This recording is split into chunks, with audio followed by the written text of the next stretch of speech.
these are two yellow sneakers. You know how much I love the color yellow, right? They're both pretty pricey on their own right. One is around almost 12 grand. The other one is almost 30. Wow. Okay. Both of them, while being expensive after retail, would increase the price value when you do resell them. The other one won't. So hi guys, this is Colin and welcome to HypeGeek. This is the channel where we talk about hype and me geeking about it all the way. I'm joined again now by Nico from Ungeek. Feeling ko nagiging regular ka na dito. Well, medyo. But yeah, so anyway, today we're going to be discussing about the future of this guy. So this is of course the Yeezy 350 V2 in yellow zebras or the Yeebras, right? Well, we bought this in Taiwan. Yeah. Okay. During our Taipei game. During our Taipei game show. So and what I want to, I guess, talk to you about is basically where Yeezy is going to at this point in time, and are Yeezys dead? Because that's always been the question. That has always been one of the I guess discussions online that has been happening. You know, people are saying there's so many Yeezy drops that are happening, and they felt that the brand is dead at this point. I know we had this discussion also with Christian and Sneaker Talk, and with even Carlo had this discussion with him. But maybe I just want to geek out a little bit on it here in HypeGeek. So the reason why I want to go back to Yeezy is because we just recently had a drop for the Yeezy Hyperspace, the 350 V2 Hyperspace, and we were blown away by how much people wanted it. Like, it's crazy. There were lines at 4 in the morning. The website almost crashed when people started buying. This hasn't happened in a long time for Yeezys. We didn't actually expect people to be lining up and to be really clamoring for the Hyperspace colorway. There were 3 colorways that was released during the weekend, or sorry, 2 that was released during the weekend. It was Hyperspace for Asia and then True Form for Europe. And we discussed it in further with Carlo on why we felt that the Hyperspace was super hype. So I'll link the channel down below. But I guess on our end, I want to talk about Yeezy as a whole, right? What do you think? I mean, you have followed, you know, more or less sneaker buying culture and you know whatnot in the past couple of months. On your end, do you think that the Yeezys are dying, or is it dead? Or here's the thing, I don't think they're dead. Okay. They're far from dead. They're far from dead. Like, all right. Have you seen the news last year? Like Adidas, the company, their earnings soared, thanks in large part of the Yeezy brand. Okay, and that's also particularly why I guess the CEO of Adidas announced that they or at least they want to, or they're going to be releasing around 30 different pairs of Yeezy this year. That's the most number of drops for Yeezy in a year. Some people are saying that might actually not be a good thing. That might actually bite the brand back in the ass, you know, because it kind of dilutes the exclusivity factor of the Yeezy. But I don't think we're there at this. I mean, I don't think that at least our idea of luxury isn't like that anymore. I mean, compared to the say Gucci, right, wherein you have collections after collections, and after a collection, it's hard for you to find a particular piece already. But in terms of resale value, you don't really see much incremental increase. In fact, you more or less, if I want to sell this right now, I'm gonna have to sell it at a loss. But with the Yeezy, I can still sell it a bit above the retail price. It's not as crazy as before. You know, like with the V1s, wherein I can sell it at around 40,000 right now, and people are going to buy still because they felt that's cheap, right? I bought it, sabi natin, at around 11,000 for retail, right?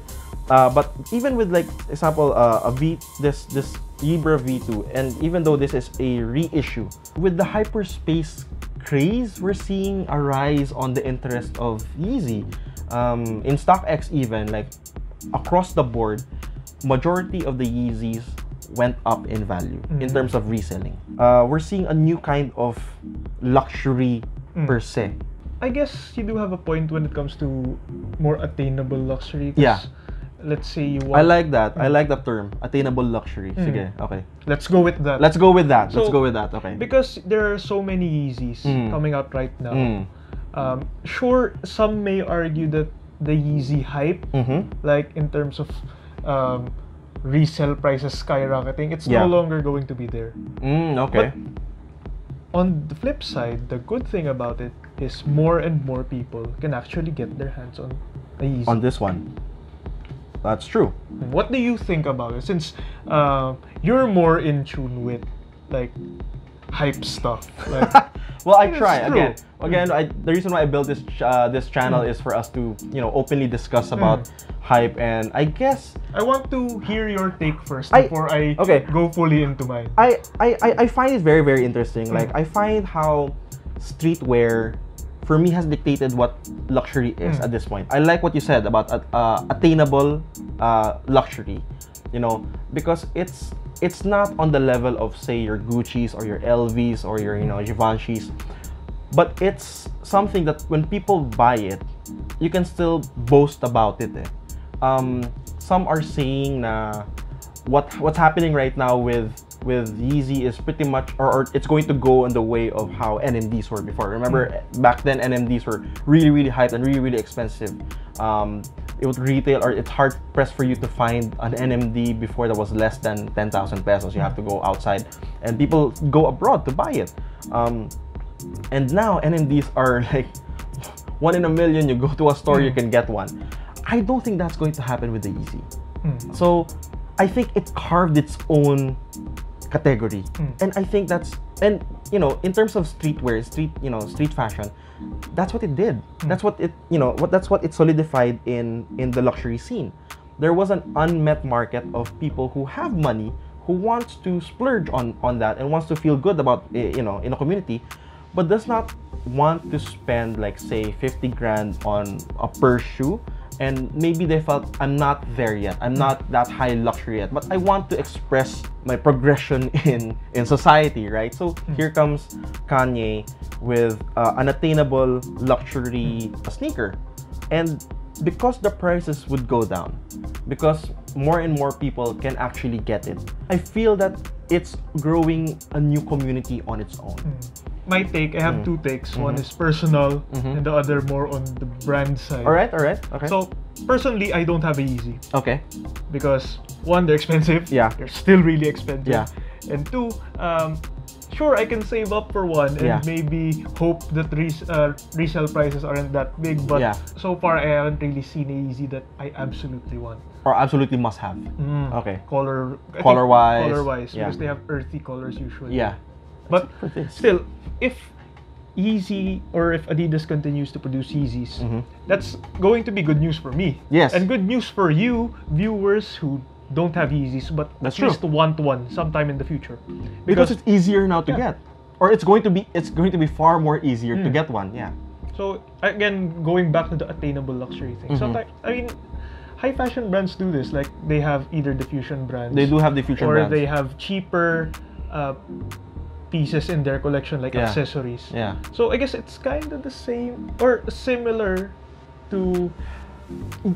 I would argue not as really, much. Yeah. Really. I mean, I feel that, example, a diffusion line of a luxury brand, it's like a shoe in, so that you start spending more and start gearing up for the actual with this main. one, you do get it. Yeah, you do get it kagad. It's not a half step. This is it. It's a full step. This is it.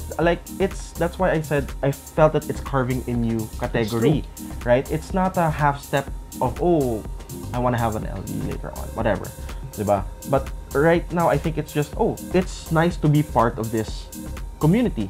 So my other take, not just personal now, it's a bit more on the brand. side. Okay, yeah.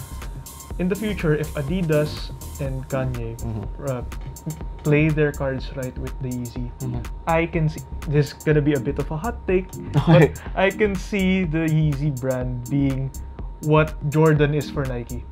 Oh, if Nike has Jordan, Adidas has Yeezy.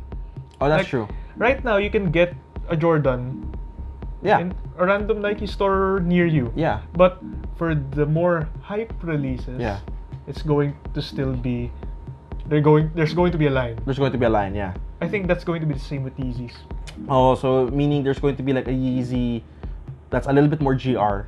And then there's going to be like the limited edition color ones. I think, again, that's if they play their cards right. Because it's easy for Adidas to overproduce and then everyone just even before it. That's true. Like, so there's always that balance. There's always that delicate balance that I think Adidas has to, control at this point. But I think that's how I'm thinking. Like, all right. I mean, that's a good take. So, and yeah, again, if you do like this, do give us a thumbs up. Subscribe to our channel. Leave a comment. Right? Again, if you agree or do not agree, just leave a comment down below. Things we need to improve on. And hit that notification bell as well because that's going to help. Thank you. Maraming salamat. And yeah, I'll see you guys on the next one. I'm Colin, and hopefully Nico will be joining us again or someone else. And this is HypeGeek. Thanks, guys. Bye.